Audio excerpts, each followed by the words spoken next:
एक्काइसौँ शताब्दीको मार्क्सवाद र समाजवाद बारे पनि फेरि एउटा बौद्धिक बहस गराउने र आम रूपमा पनि यसमा जागरुकता पैदा गर्ने जमर्को तपाईले गर्नुभएको छ। त्यसको लागि पनि म धन्यवाद भन्न चाहन्छु र आउने दिनमा तपाईबाट समाजवाद बारे अरू धेरै गहन रचनाहरू आउने आशा व्यक्त गर्दै तपाईलाई शुभकामना पनि भन्न चाहन्छु।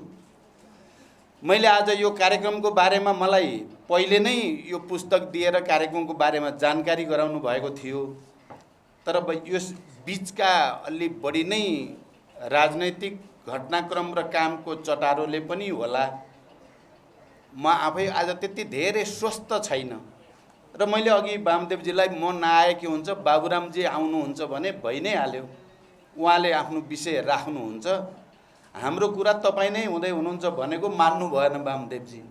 एकछिन भए पनि आएर 2 मिनेट भए पनि बोलेर गइदिनु पर्यो भनेपछि मैले हार्न नसकेर आएको हो। त्यसकारण मैले अहिले धेरै भन्न सम्भव देखेको छैन। बाबुरामजीले जो कुरा उठाउनु भयो आफैमा ती विचार उत्तेजक पनि छन्, बहस गर्न लायक पनि छन् र त्यो बहसको बीचबाट एउटा नयाँ विचारको विकास र संश्लेषणको आवश्यकता पनि छ। त्यसमा बहस गर्नै पर्छ र आज यो कार्यक्रम मार्फत, यो अन्तर्क्रिया कार्यक्रम मार्फत पनि उहाँले आफ्ना सोचहरूलाई त्यसो त विषयको हिसाबले संक्षिप्त नै भन्नुपर्दछ, तर अहिलेको समय सबै हिसाबले उहाँले आफ्ना कुराहरू व्यवस्थित रूपले नै राख्नुभयो भन्ने मलाई लाग्छ। मैले पनि यसमा राम्रै बहस गर्नुपर्छ भन्ने ठान्दछु। मैले केही विषय उहाँसँग धेरथोर गर्ने पनि गरेको छु, तर म आज त्यो बहसमा त्यही रूपमा प्रस्तुत हुन सम्भव पनि देखेको छैन। मैले भनि नै हालेँ, सायद अहिले नै आवश्यक भइ पनि सकेका छैन। हामी फेरि एउटा नयाँ अन्तर्क्रिया, फेरि एउटा नयाँ संवादको माध्यमबाट नयाँ विचारलाई विकसित गर्ने, नयाँ संश्लेषण गर्ने र नयाँ आन्दोलन सृष्टि गर्ने कुरामा हामी संलग्न नै छौँ। तर कुरा के छ भने मार्क्सवादलाई यदि हामी विज्ञान मान्छौँ र वैज्ञानिक समाजवादको अवधारणालाई एउटा यस्तो ऐतिहासिक अवधारणा मान्छौँ जो अन्ततोगत्वा समाज साम्यवादतिरै जानुपर्छ, प्रकृतिका, समाजका, मानव चिन्तनका अन्तर्विरोधहरूको अनिवार्य परिणामको रूपमा एउटा बिन्दुमा मानव जाति पुग्छ भनेर मान्छौँ हामी। फ्रेडरिक एङ्गेल्सले मार्क्सवादका सन्दर्भमा, खास गरी द्वन्द्वात्मक तथा ऐतिहासिक भौतिकवादको सन्दर्भमा भन्नुभएको थियो, यो संसारमा सबै चिजहरू सापेक्ष छन्, एउटै मात्रै चिज निरपेक्ष छ, त्यो हो द्वन्द्ववाद भन्नुभएको थियो, डायलेक्टिक्स। त्यो चाहिँ निरपेक्ष छ, हरेकमा अन्तर्विरोध हुन्छ, विपरीतहरूको सङ्घर्ष र एकत्वमा नै गति हुन्छ भन्ने कुरा चाहिँ निरपेक्ष छ, अरू कुरा सापेक्ष छन्। समाजवादको मोडेल निरपेक्ष छैन। मार्क्स एङ्गेल्सले परिकल्पना गरेको त्यति बेलाको औद्योगिक पुँजीवादको बेलामा आधुनिक सरबराह वर्गको जसरी विकास भएको थियो, त्यति बेला समाजवादको बारेमा उहाँहरूले प्रस्तुत गर्नुभएको खाका लेनिनसम्म आउँदा कतिपय चिजहरू पुराना भइसकेका थिए। त्यहाँसम्म आउँदा पुँजीवादको विकास एकाधिकार पुँजीवादको रूपमा भइसकेको थियो र क्रान्तिको मोडालिटीको बारेमा पनि जसरी मार्क्स एङ्गेल्सले युरोपमा नै सबभन्दा पहिला क्रान्ति हुन्छ औद्योगिक रूपले विकसित र आधुनिक सरबराह वर्गको विकास भएका देशहरूमा, एउटामा मात्रै होइन धेरै देशहरूमा एकैचोटि क्रान्ति हुन्छ भन्ने परिकल्पना मार्क्स एङ्गेल्सको थियो। तर लेनिनकोमा आइपुग्दा अब त्यस्तो रहेन। मार्क्स एङ्गेल्स आफू जीवित हुँदाखेरिको युरोपको विकासको स्थितिलाई हेरेर, युरोपको वर्ग सङ्घर्षको स्थितिलाई हेरेर समाजवादी क्रान्तिको बारेमा, त्यसको मोडालिटीको बारेमा जे कुरा भन्नुभएको थियो, अब नयाँ चरणमा आइसकेपछि, पुँजीवादको नयाँ चरणमा विकास साम्राज्यवादको ठाउँमा आइसकेपछि, एकाधिकार पुँजीवादको ठाउँमा आइसकेपछि अब युरोपमा होइन एसियातिर क्रान्तिको केन्द्र सरेको छ र अब अविकसित देशहरूमा पहिला क्रान्ति हुन्छ।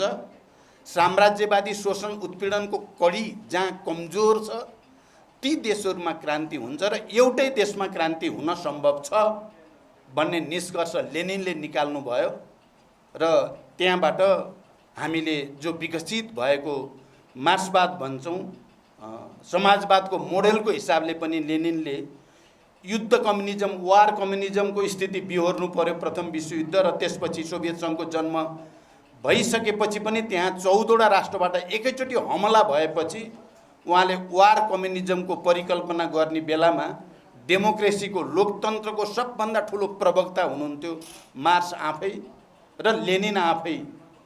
तर वर्ग सङ्घर्षको विकासको खास खास चरणहरूमा जब युद्ध थोपरिन्छ, युद्धको बेलामा सर्वहारा वर्गले, कम्युनिस्ट पार्टीले पनि युद्ध कम्युनिजम नै लागू गर्नुपर्छ भन्ने सन्दर्भमा राज्यको एउटा मोडालिटी आएको हो। त्यसलाई लेनिनले कहिले पनि निरपेक्ष रूपले सदाको निम्ति सर्वहारा वर्गको यही राज्य नै सबैको लागि हुन्छ भन्नुभएको थिएन। बरु लेनिनले बुर्जुवा डेमोक्रेसी एउटा डेमोक्रेसी त हो, तर त्यो लिमिटेड छ, त्यसभित्र डबल डिलिङ छ, पाखण्ड छ, त्यसका सीमाहरू छन्। त्यही बुर्जुवा डेमोक्रेसीलाई एक्सट्रिममा पुर्याइदिएपछि प्रोलेटेरियन डेमोक्रेसी बन्छ भन्ने व्याख्या गर्नुभयो र लोकतन्त्रको असाध्यै ठुलो प्रवक्ताको रूपमा लेनिनले आफूलाई व्यवहारत प्रस्तुत गर्नुभएको थियो र त्यति बेला चलेको जो रोजा लक्जमबर्गको डिबेटसँग सम्बन्धित कुराहरू पनि निकै महत्त्वको साथ अगाडि आएको हामी सबैलाई थाहा छँदैछ। मैले यहाँ अहिले लामो नभनिकन बाबुरामजीले राख्नुभएको विचारको विकास आवश्यक छ भन्ने कुरामा म सहमत छु। तर त्यसो गर्नको लागि के हामीले कम्युनिस्ट पार्टी, कम्युनिजम, मार्क्सवाद, लेनिनवाद, माओवाद भनेर हामीले भन्यौँ, त्यसलाई त्योसँग सम्बन्धित अवधारणाहरूलाई छोड्न जरुरी छ र त्यसैभित्र बसेर त्यसको विकास गर्न सम्भव छैन? त्यसो गर्न सकिँदैन। कम्युनिस्ट पार्टीबाट बिदा लिएपछि मात्रै त्यो विचारको विकास गर्न सकिने हो र मार्क्सवाद अलि धेरै नभनेर अरू नै केही बात भनेपछि मात्रै विचारको विकास हुने हो र? मेरो सवाल के छ भने, र यो सबैले विचार गर्ने प्रश्न छ, मार्क्स एङ्गेल्सले जे भन्नुभयो जस्ताको तस्तै लेनिनले यान्त्रिक अन्धानुकरण गर्नु भएन। बरु बदलिएको विश्व परिस्थिति, विज्ञान प्रविधिमा भएका नयाँ नयाँ आविष्कार र विकासहरू, वर्ग सङ्घर्ष, उत्पादक शक्तिको विकास र उत्पादन सम्बन्धमा आएको परिवर्तन समेतको अध्ययनबाट समाजवादको नयाँ मोडेल मार्क्सवादलाई पनि विकसित र परिमार्जन गर्नुभयो। तर त्यसो गर्दा मार्क्स अब अधुरो भयो, अपुरो भयो। मार्क्सले मात्रै पुग्दैन लेनिनले कहिले पनि भन्नु भएन। बरु मार्क्सका मूलभूत सिद्धान्तहरूप्रति अटुट सम्मान, समर्थन गर्दै परिस्थितिमा आएको परिवर्तनले अब यो मार्क्सले भनेका कुराहरूको औचित्य अब रहेन, अब हामीले यो नयाँ कुरा विकास गर्न आवश्यक छ पो भन्नुभयो हो लेनिनले। अब मार्क्सवाद भनेर हुँदैन भने त होइन। बरु म यहाँ उपस्थित सबै श्रोता कमरेडहरू र साथीहरूलाई के भन्न चाहन्छु भने, लेनिनले बरु दर्शनशास्त्र सम्बन्धी व्याख्या गर्दै गर्दा मार्क्सवादमाथि चौतर्फी हमला त धेरैचोटि भयो। मार्क्सकै पालामा पनि वैज्ञानिक समाजवादमाथि हमला त भएकै थियो, त्यो कुरा हामीलाई राम्रोसँग थाहा छ। मार्क्स एङ्गेल्सको अवसानपछि त झन् बढी संशोधनवादी, अवसरवादी, बुर्जुवा कोणबाट मार्क्सवादका मूलभूत सिद्धान्तहरूमाथि प्रहार भएकै थियो र लेनिनले भौतिकवाद र अनुभवसिद्ध आलोचना भन्ने एउटा महत्त्वपूर्ण दार्शनिक रचना लेख्दै गर्दा भूमिकामा भन्नुभयो, 1000 पटक मार्क्सवाद पुरानो भयो, अब यसले मात्रै गर्न सक्दैन, परिस्थिति नयाँ भयो, अब हामीले नयाँ गर्नुपर्छ भने र 1000 पटक फेरि सच्चा मार्क्सवादी र क्रान्तिकारीले त्यसको खण्डन गरे। म अहिले 1001 पटक फेरि मार्क्सवाद पुरानो भयो भन्नेहरूका विरुद्ध कलम चलाउँदैछु भन्नुभएको थियो लेनिनले। त्यसरी मात्रै लेनिनवादको विकास भयो या समाजवादी क्रान्तिको नयाँ मोडेलको विकास भयो भन्ने कुरालाई हामीले बिर्सिन सकिन्छ र?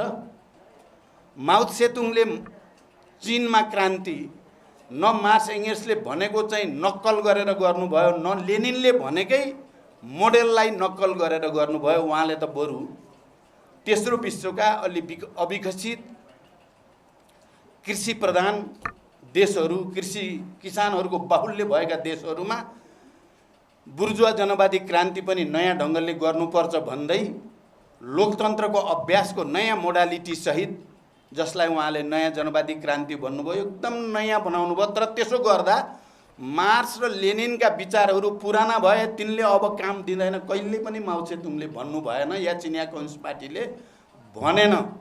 बरु तिनलाई सम्मान गर्दै, तिनलाई समर्थन गर्दै, तिनका मूलभूत सिद्धान्तहरूको महत्त्व र गरिमालाई माथि उठाउँदै विचारको विकास गर्नुभयो, क्रान्तिको मोडालिटीको पनि विकास गर्नुभयो र सामाजिक क्रान्तिमा योगदान गर्नुभयो। तर यो ऐतिहासिक चरणभित्र हामीले धेरै त्यस्ता विद्वान भन्नेहरू देख्यौँ जसले अब मार्क्सवादले काम दिँदैन, हिजो भनेको कुराले काम दिँदैन भनेर पटक पटक मार्क्सवादमाथि हमला गर्नेहरूले त कुनै खास योगदान गरे मानव जातिको विकासमा, सामाजिक क्रान्तिको विकासमा भन्ने त अहिलेसम्म त पुष्टि भएको त छैन। त्यसकारण यो बहस कि विचारको विकास आवश्यक छ भन्ने मान्दै पनि कम्युनिस्ट पार्टीबाट हुँदैन अब भन्ने कुरा या समाजवादको मोडेलहरूको शिक्षा लिने सन्दर्भमा त्यसका के बेसिक र फन्डामेन्टल कुराहरूबाट भड्किने कुराले चाहिँ क्रान्तिलाई धेरै मद्दत गर्दैन, मानव जातिको विकास र प्रगतिमा धेरै मद्दत गर्दैन भन्ने कुरा नै इतिहासमा प्रमाणित भएको छ। कहीँ कतै हामी आफू चाहिँ अलि धेरै नै नयाँ चिजको खोजी गर्छु भन्दा भन्दै अँध्यारोमा आफै हराएको त होइन।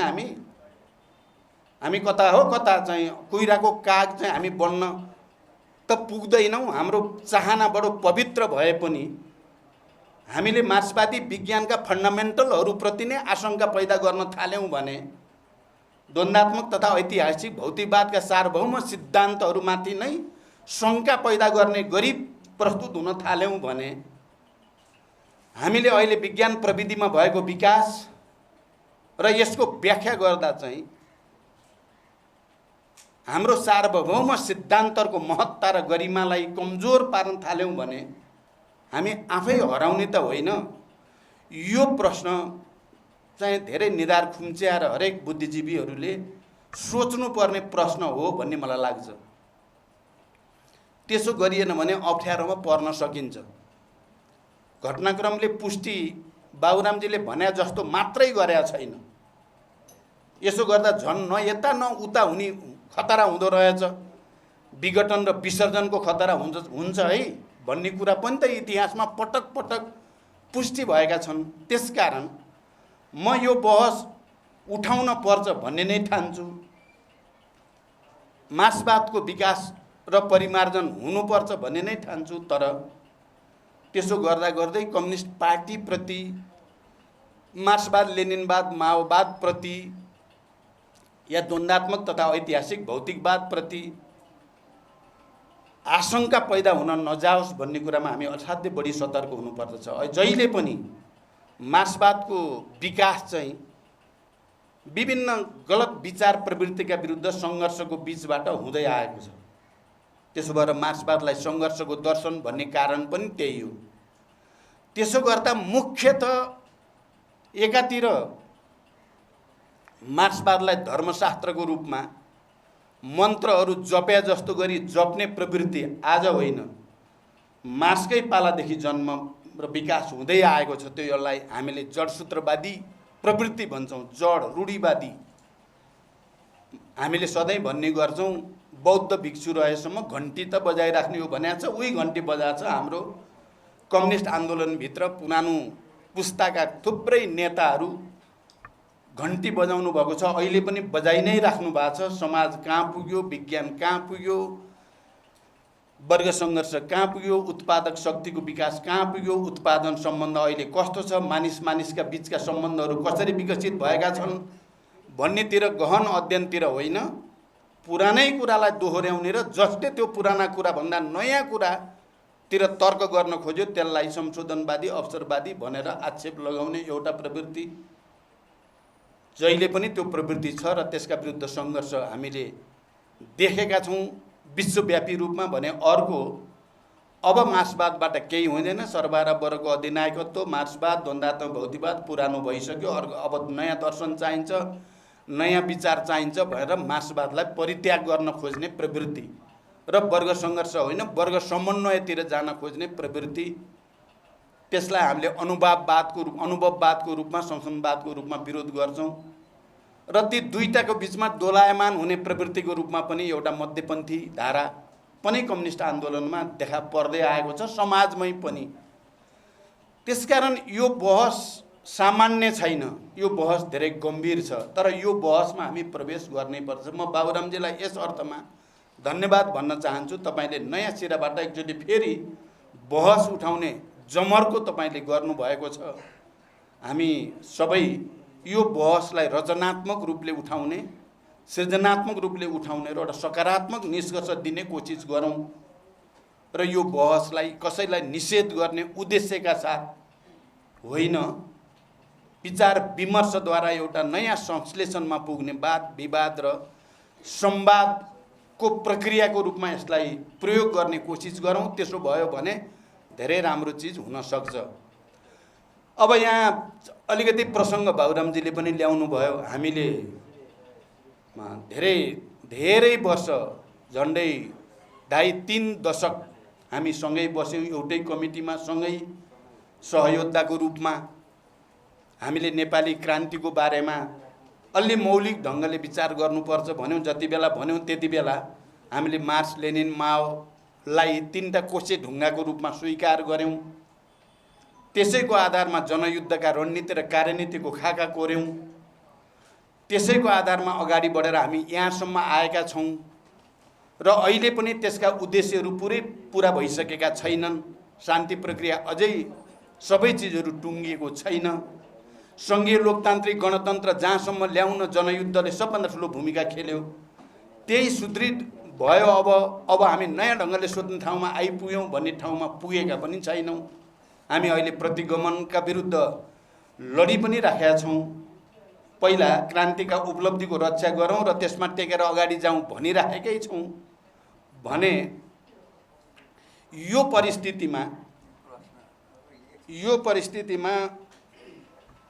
परिस्थितिमा हामी कतै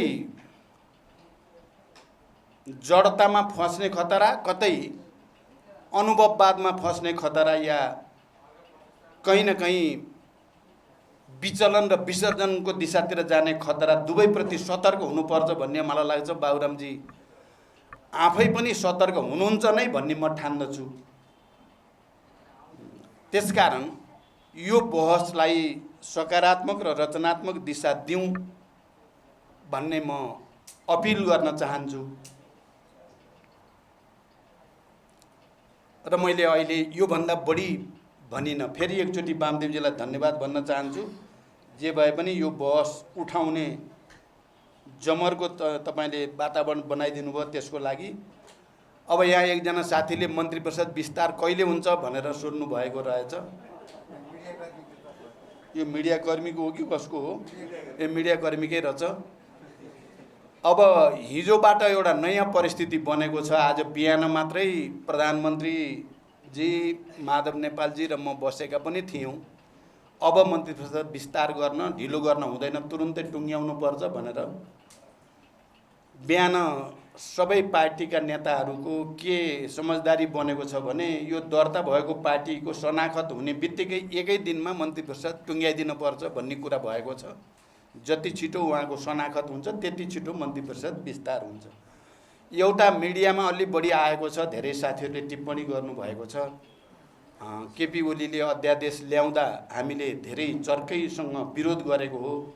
यो अध्यादेश ल्याएर पार्टी आन्दोलन के गर्न खोजेको भनेर हामीले गरेको हो। अहिले फेरि देउबाजीको नेतृत्वमा गठबन्धनको नयाँ सरकार हुँदा पनि त्यही अध्यादेश भन्ने कुरा उठेको छ, ठुलै डिबेट भएको छ। म मिडियाकर्मी साथी र यो विषयमा डिबेट उठाउनेहरूलाई पनि धन्यवाद भन्न चाहन्छु। तर म के चाहिँ कुरा भन्छु भने एउटा अध्यादेशको उद्देश्य लोकतन्त्र सिद्ध्याउनु, संविधान सिद्ध्याउनु, गणतन्त्र सिद्ध्याउनु थियो। अर्को अध्यादेशको उद्देश्य लोकतन्त्र, गणतन्त्र र संविधानको रक्षा गर्नु छ। यो दुईटामा आकाश जमिनको फरक छ भन्ने बुझ्न जरुरी छ।